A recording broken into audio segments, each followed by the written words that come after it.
ஐயா மூத்த பத்திரிகையாளர்லாம் என்ன சொல்றாங்க அப்படின்னு பார்த்தீங்கன்னா, விஜயை யாரு அதிகமாக விமர்சனம் பண்ணுறாங்களோ அவங்க எல்லாருமே வந்து விஜயை பார்த்து வந்து பயப்படுறாங்க. அதனால தான் வந்து அதிகமாக அவங்கள விமர்சனம் பண்ணுறாங்க அப்படின்ற மாதிரி ஒரு கருத்தை வைக்கிறாங்க. இந்த கருத்தை நீங்கள் எப்படி பார்க்குறீங்க? கூட்டம்னா கூட்டம் அந்த அளவுக்கு பெருங்கூட்டம்டா, பெருங்கூட்டம். விஜய்க்கு வந்த கூட்டம், மாநாடுக்கு என்ன கூட்டம் வந்துச்சோ அந்த கூட்டம் கிட்டத்தட்ட 2 லட்சம் 3 லட்சம் பேர் திரண்டுட்டாங்க. அந்த ரெட் ஹில்ஸே அங்கே தான் இருந்துச்சு, அந்த கடை வாசலில். அது ஏன்னா நிறைய பேர் சொல்றாங்க விஜய்க்கு வர கூட்டம் வந்து நயன்தாராவுக்கும் அஜித்துக்கும் வரும். அப்போ வந்து அப்படி பேசுறாங்க. பட் ஆனால் நீங்க ஏன் அதை கண்டுக்கிறீங்க? அதை அப்படியே டேக் இட் ஈஸின்னு விட்டுட்டு போயிடலாமே. இப்போ மறுபடியும் அவருக்கு வந்து இல்ல விளம்பரப்படுத்தி அந்த கூட்டம் வரல, அவரை பாக்குறதுக்காக தான். முன்னாடியே ஒரு கணிப்பு இருந்தது அதிக அளவுல மாநாடு மாதிரி கூடுவாங்க அப்படின்னு. விஜய் வந்து அரசியலில் ஸ்டாண்ட் பண்ணுவாருங்கிற நம்பிக்கை எனக்கு இருக்கு. அவர் ஸ்டாண்ட் பண்ணுவார். ஆனால் அவருக்கு பக்கத்தில் இருக்கக்கூடிய அந்த ஆட்களை எல்லாம் முதல்ல அப்புறப்படுத்தணும். அதில் வந்து ஒரு 5 லட்சம் பேருங்கிறாங்க. 5 லட்சம் 3 லட்சம் ஒரு 8-10 லட்சம் பேர் சுற்றி சுற்றி சுற்றி சுற்றி அவரே வந்துக்கிட்டே இருந்தாக்க இது வந்து பெருசாக பூமாகிறாது. எல்லா இடத்துலையும் ஊருக்கு இப்போ 100 பேர் 10 பேர் தான் வருவான். ஊருக்கு 100 பேர் 10 பேரை வச்சுக்கிட்டு நம்ம எலெக்ஷனில் வாங்கிட முடியாது. ஒரு இது பூத்துக்குன்னா 1500 ஓட்டு இருக்கும். எல்லாரும் என்ன சொல்றாங்கன்னா, என்ன ஒரு ஆக்டர் அதனால தானே கூட்டம் வராங்க அப்படின்னு அதை வந்து ஈஸியா எடுத்துக்காம அதையே விமர்சனம் பண்றாங்க. அப்படின்னா அப்போ விஜயை பார்த்து பயப்படுறாங்க தானே அர்த்தம்.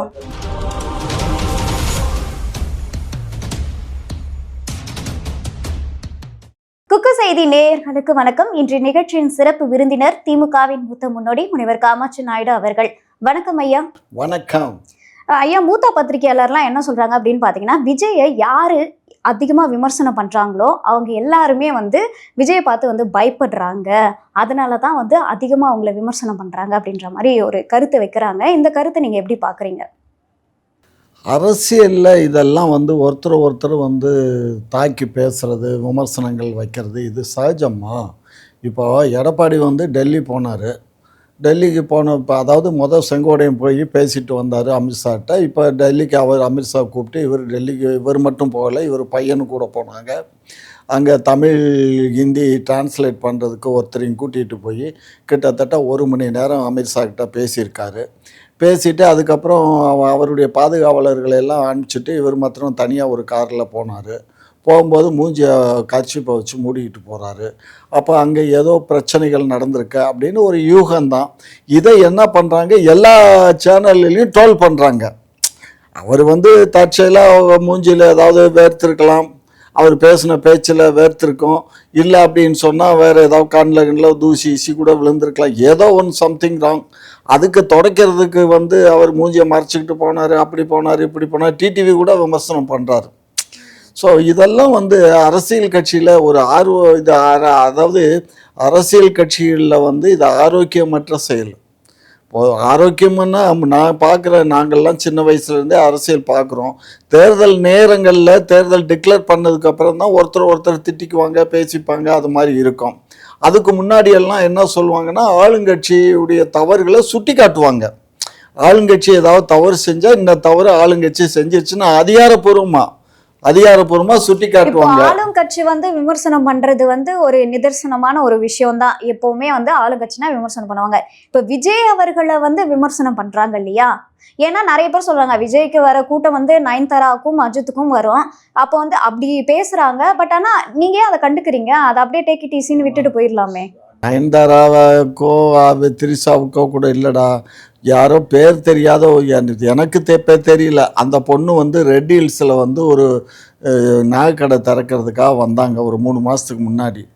கூட்டம்னா கூட்டம் அந்த அளவுக்கு பெருங்கூட்டம்டா, பெருங்கூட்டம். விஜய்க்கு வந்த கூட்டம், மாநாடுக்கு என்ன கூட்டம் வந்துச்சோ அந்த கூட்டம் கிட்டத்தட்ட 2 லட்சம் 3 லட்சம் பேர் திரண்டுட்டாங்க. அந்த ரெட் ஹில்ஸே அங்கே தான் இருந்துச்சு, அந்த கடை வாசலில். அது கூட காவல்துறை அவங்க மேலே நடவடிக்கை எடுத்தாங்க. அதில் ஏதோ ஆக்ஷன்லாம் ஆச்சு போல இருக்குது, நடவடிக்கைலாம் எடுத்தாங்க. அதனால் நடிகர்கள் வந்தாக்க கூட்டங்கள் வர்றது சகஜம்தான். ஏன்னா திரைத்துறையில் அவங்க சூரத்தனத்தை வந்து காட்டுவாங்க. 100 பேரை அடிப்பாங்க, பின்னாடி பக்கம் கையை வச்சு மூஞ்சியை பார்க்காமலே துப்பாக்கியில் சுடுவாங்க. இது மாதிரிகள்லாம் வந்து சாகசம் பண்ணும்போது நேரடியாக வர்றாரு அப்படின்னா பார்க்கலான்ட்டு வருவாங்க. அதில் அவருக்கு பிடிச்சி போய் அவருடைய தொண்டர்களாக மாறுறவங்களும் இருக்காங்க, ரசிகராகவும் இருப்பாங்க. இதை மற்ற கட்சிகள் அதுதான் எல்லாரும் என்ன சொல்றாங்கன்னா, என்ன ஒரு ஆக்டர் அதனால தானே கூட்டம் வராங்க அப்படின்னு அதை வந்து ஈஸியா எடுத்துக்காம அதையே விமர்சனம் பண்றாங்க அப்படின்னா அப்ப விஜயை பார்த்து பயப்படுறாங்க தானே பயப்படலடா அர்த்தம். கண்ணு, பயப்படல. அதாவது என்னன்னா, விமர்சனத்துக்கு உட்பட்டது தான் ஒரு அரசியல் கட்சி, அதனுடைய தலைவர்கள். விஜய் வந்து புதிதாக வந்திருக்காரு. இப்போ சீமானை முன்னாடி எல்லாம் விமர்சனம் பண்ணிகிட்டே இருந்தாங்க, உங்களுக்கு தெரியும். போன நாடாளுமன்ற தேர்தல் வரையும் ரொம்ப விமர்சனம் இருக்கும். நம்ம சேனல்லையே வந்து கூட இந்த சேனல்லையே ஏதாவது சீமானை கேட்காத கேள்வியே இருக்காது, ஏதாவது கேள்வி கேட்டு தான் நீங்களே எடுத்துக்கிட்டு இருந்தீங்க. ஆனால் காலப்போக்கில் சீமான்கிறத இப்போ ஒதுக்கி வச்சுட்டு என்ன பண்ணுறீங்க, திரும்ப விஜயை கேட்க ஆரம்பிச்சிட்டிங்க. யார் ஃப்ரேமில் இதில் இருக்காங்களோ அவங்கள தானே கேட்குறீங்க. ஃப்ரேம்குள்ளே அவர் இருக்காரு கேட்குறீங்க, ஃப்ரேமில் வந்து அவர் இல்லைன்னா கேட்க மாட்டீங்க. ஆனால் திரு சீமான் அவர்கள் நேற்று இன்று நாளையும் ஒரே மாதிரி அவர் அரசியல் பண்ணிட்டு தான் இருக்கார். ஒரு நாளைக்கு 4 முறை ப்ரெஸ்ஸை பார்க்குறாரு. அவர் மலையோட மரத்தோட மாடோட கடலோட பேசுறாரு. திமுகவை விமர்சனம் பண்ற ஆளு இப்போ விஜய் பக்கம் இப்போ கடைசியா இருந்த ஒரு 3 பேட்டிகள்ல கூட விஜயை பத்தியே தான் விமர்சனம் பண்றாரு. ஏம்மா, விஜய் வந்து பேசும் பொருளாக இருக்காருடா கண்ணு. இது ஒரு தேர்தலில் நின்று அவர் ஒரு ஓட்டு சதவீதத்தை நிரூபிச்சிட்டாருன்னு வச்சுக்கோ, அதுக்கப்புறம் பேசுவாங்க. ஆனால் இந்த அளவுக்கு பேச மாட்டாங்க. அதே மாதிரி மக்களும் ஒரு எலெக்ஷனில் நின்று ஒரு தேர்தலில் வாக்கு வாங்கி வந்துட்டாருன்னு வச்சுக்கோங்க, இந்த அளவுக்கு கூட்டமும் வராது. இது இயற்கை. ஒரு தேர்தலில் இப்போ ஒன்றும் இல்லை, இவர் உண்மையான ஒரு நேர்மையான ஒரு அரசியல்வாதியாக இருந்திருந்தா நடந்து முடிந்த 2024 நடந்து முடிஞ்ச நாடாளுமன்ற தேர்தலில் போட்டி போட்டிருக்கணும். இல்ல, இவர் அப்பதான் வந்து கட்சி ஆரம்பிக்கிறாரு, இன்னும் வந்து மாவட்ட செயலாளர்கள்லாம் இல்லடாமா, அப்படி இல்லடா. ஏதாவது தன்னுடைய ஸ்ட்ரென்த்தை காட்டணும். இல்லை, ஏதாவது ஒரு தேர்தலில் தானே ஸ்ட்ரென்த்தை காட்ட முடியும். கால அவகாசம் எல்லாம் பார்த்து நமக்கு இப்போ கால அவகாசம் பார்த்து 26 தேர்தலில் இவர் நிற்கிறாருன்னு வச்சுக்கோ. இவர் 26 தேர்தல் நிற்கிறவர்களையும் தாக்கு பிடிக்கணும். ஒரு கட்சியில் வந்து இப்போ கொஞ்சம் பரவாயில்லை. ஒரு காலத்தில் வந்து அரசியல் கட்சி புதுசாக காங்கிரஸ் ஆட்சியில் இருக்கும்போது திமுக கட்சி ஆரம்பித்த போது 49 ஆரம்பித்த போது காமராஜர் நல்ல மனுஷன்தான். ஆனால் அவர் கீழே இருக்கக்கூடிய காவல்துறை எல்லாம் எந்த மாதிரி ஒடுக்குமுறையை கையாண்டாங்கன்னு உங்களுக்கெல்லாம் தெரியாது. நீங்களாம் சின்ன குழந்தை, நாங்கள்லாம் பாதிக்கப்பட்டோம். அதில் கம்யூனிஸ்டுகள்லாம் வந்து ஓடி ஒளிஞ்சவங்கெல்லாம் உண்டு. கம்யூனிஸ்டுகள் மீது தடை சட்டம் போடப்பட்டு 2 கம்யூனிஸ்ட், அப்போல்லாம் ஒரே கம்யூனிஸ்ட் தான். 2 கம்யூனிஸ்ட்டுங்கிறது 1962 அப்புறம் தான் உடஞ்சிச்சு.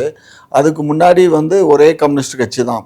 எல்லாரும் தலைமறைவு வாழ்க்கை காடு மேடுகளில் போய் ஒளிஞ்சு வாழ்ந்தாங்க. அப்படியெல்லாம் கம்யூனிஸ்டுகள் வாழ்ந்தாங்க. அந்த அளவுக்கு காங்கிரஸ் வந்து கெடுபடியாக இருந்தாங்க. இவ்வளவுக்கு அவங்க சட்டமன்றத்தில் அதிகமான எண்ணிக்கையில் சட்டமன்ற உறுப்பினர்கள் 50 சட்டமன்ற உறுப்பினர்கள்லாம் இருந்திருக்காங்க.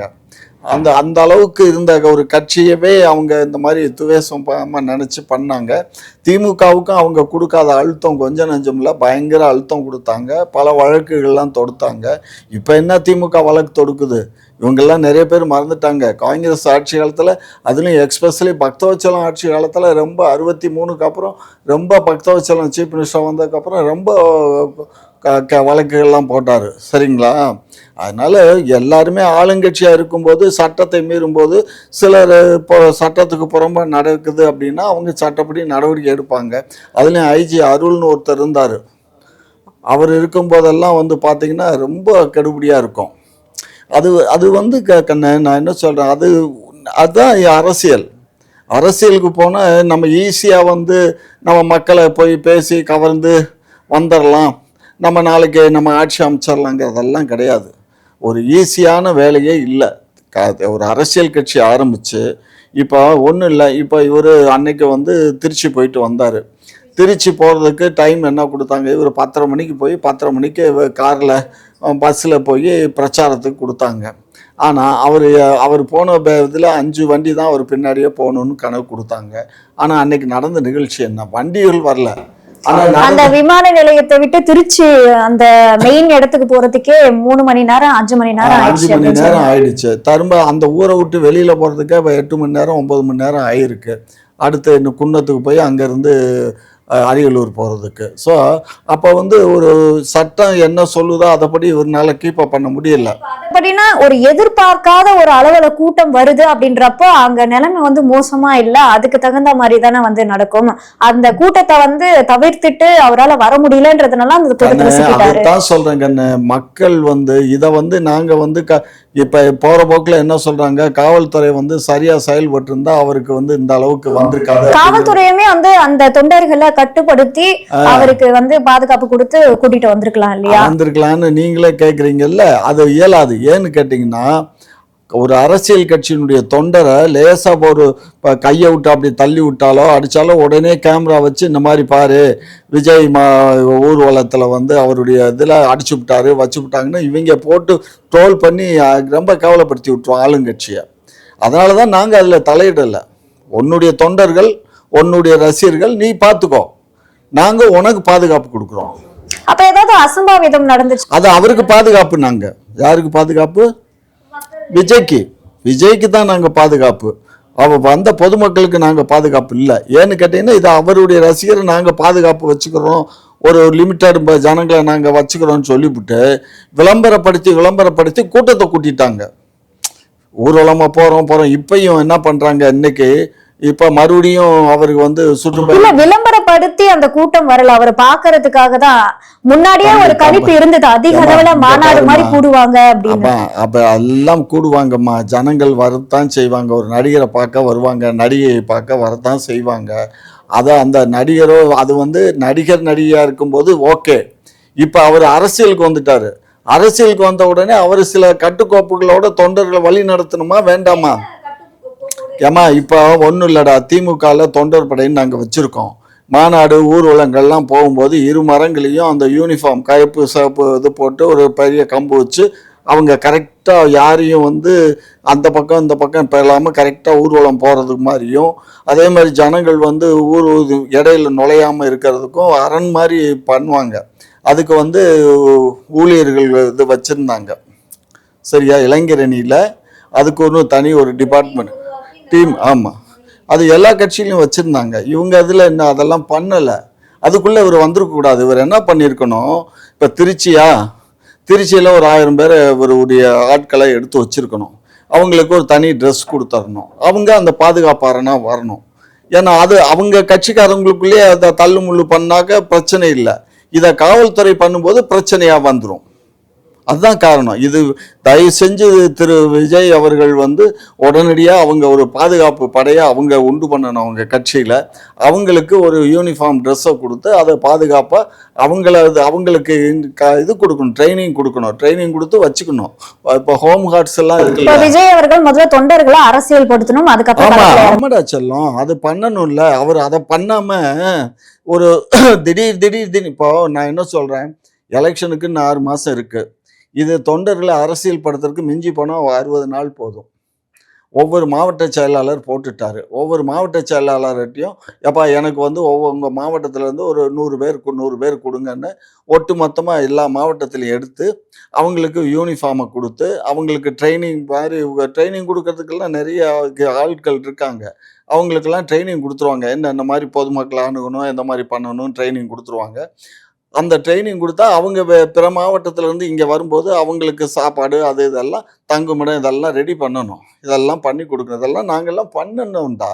பண்ணினதுக்குனால தான் நாங்கள்லாம் கட்டுக்கோப்பாக அரசியல் பண்ணோம். இப்போ அது மாதிரி இவர் 60 நாளையில் பண்ணிவிட்டு அதுக்கப்புறம் இவர் எங்கே சுற்றுப்பயணம் போனாலும் ஈஸியாக போலீஸும் பெர்மிஷன் கொடுக்கும். சார் இந்த மாதிரி எங்கள்கிட்ட இவ்வளோ ஆட்கள் இருக்காங்க, நாங்கள் அவங்கள வந்து கட்டுக்கோப்பாக ரோட்டில் வந்து எந்த இப்போ திமுகவுடைய கூட்டத்தில் இந்த மாதிரி வந்து யாரையும் பார்த்ததா வீடியோக்கள்லாம் நாங்கள் பார்க்கவே இல்லை. நீ பார்த்ததுலன்னா நீங்கள் இளைஞரணியில் இருக்காங்க, எங்களுடைய இது இருக்குது. நாங்கள் ஊர்வலம் போகையில் மாநாட்டில் இந்த மாதிரி இருக்கோம்.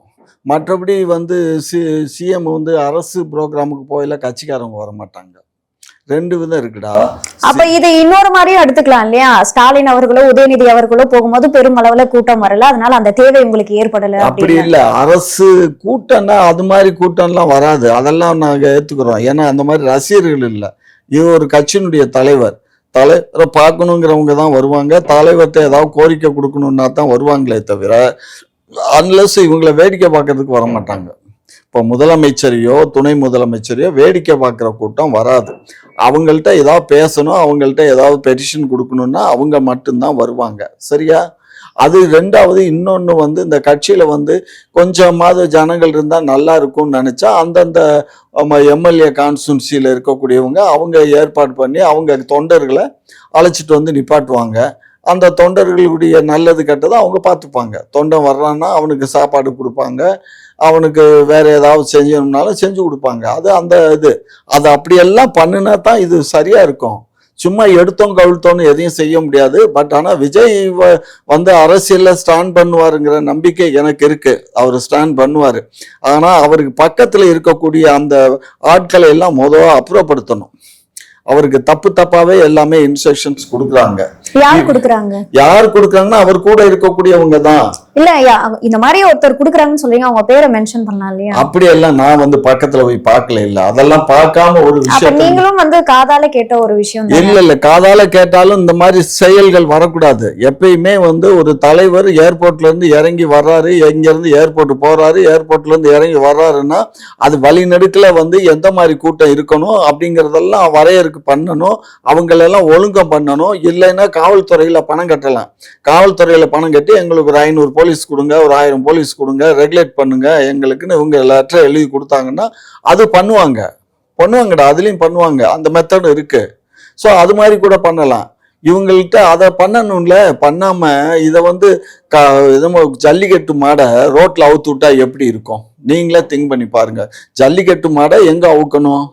வாடிவாசல்ல தான் அவுக்கணும். வாடிவாசல்ல அவுக்க வேண்டிய மாடை ஊருக்குள்ள அவுத்து விட்டா அது மாதிரிதான். அப்ப விஜயோடைய தொண்டர்கள் எல்லாருமே மாடுகள், ஜல்லிக்கட்டு மாடு தான். ஜல்லிக்கட்டு மாடு தான். காளை மாடுகள் தான் பாஞ்சு ஓடுனாங்க. பார்க்கலையா நீங்க? செருப்பு அப்படியே செருப்பை தூக்கி விட்டு ஓடுறான். செருப்பு மேல பறக்குது, அவன் ஓடுறான். செருப்பு கால் இல்லாம ஓடுறான், வைக்கிறான். வண்டி கூடயே போகணும்னு போறான். வண்டி மேல பிடிச்சிட்டு ஏறுறான். அந்த கண்ணாடி இந்த இதை பிடிச்சிட்டு ஏறுறான், வைக்கிறான். என்னென்ன குரங்கு சேஷ்டை பண்ணணுமோ அவ்வளவும் பண்றான். ஸோ மரம் மேலே ஏறுறானுங்க, மரம் உடஞ்சி விழுகுது, அந்த கூண்டு மேலே ஏறுறானுங்க. இதெல்லாம் தவறுடாமா. அதாவது இருக்கும், ரசிகர்கள் பண்ணத்தான் செய்வாங்க. அவங்கள நம்ம குற்றம் சொல்ல இயலாது.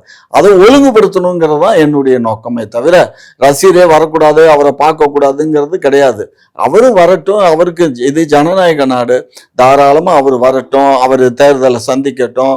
234 தொகுதியிலையும் கேண்டிடேட்டை போடட்டும். இல்லை அவர் கூட கூட்டணி வந்தால் கூட்டணி வைக்கட்டும். மக்கள் வாக்களிச்சா சீஃப் மினிஸ்டர் வரட்டும். நாங்கள் ஒன்றும் வேண்டான்னு சொல்லலை. புரியுதுங்களா? இது எல்லாமே மக்கள் கையில் தான் இருக்கே தவிர என் கையிலையோ உங்கள் கையிலையோ கிடையாது. மக்கள் வாக்களிக்கிற மக்கள் கிட்டத்தட்ட 3-4 கோடி மக்கள் வாக்களிச்சா தான் அவர் ஜெயிக்க முடியும். சும்மா ஒரு 10 லட்சம் ஜனங்களை வச்சுக்கிட்டு அங்கே இங்கே அலப்பறை பண்ண. இப்போ மதுரை மாநாட்டுக்கு வந்த அதே ஜனங்க தான். இப்ப இதுக்கு இங்க ஒரு மாநாடு பரந்தூரா ஏதோ ஒரு மதுரை இல்ல மதுரையில் நடந்தது ஒரு 3 லட்சங்கிறாங்க. இப்ப இங்க கூட்டம் ஒண்ணு நடந்துச்சு. அதுல வந்து ஒரு 5 லட்சம் பேருங்கிறாங்க. 5 லட்சம் 3 லட்சம் ஒரு 8-10 லட்சம் பேர் சுத்தி அவரே வந்துகிட்டே இருந்தாக்க இது வந்து பெருசா பூமாகிறாது. எல்லா இடத்துலையும் ஊருக்கு 100 பேர் 10 பேர் தான் வருவான். ஊருக்கு 100 பேர் 10 பேரை வச்சுக்கிட்டு நம்ம எலெக்ஷன்ல வாங்கிட முடியாது. ஒரு இது பூத்துக்குன்னா 1500 ஓட்டு இருக்கும். ஒரு கிட்டத்தட்ட 850-900 பூத்து இருக்கும். 900 பூத்துலையும் நம்ம வாக்கு வாங்கணும். கிட்டத்தட்ட ஒரு எம்எல்ஏன்னா குறைஞ்சபட்சம் 1.5 to 1.25 லட்சம் ஓட்டு வாங்கினா தான் ஜெயிக்க முடியும்.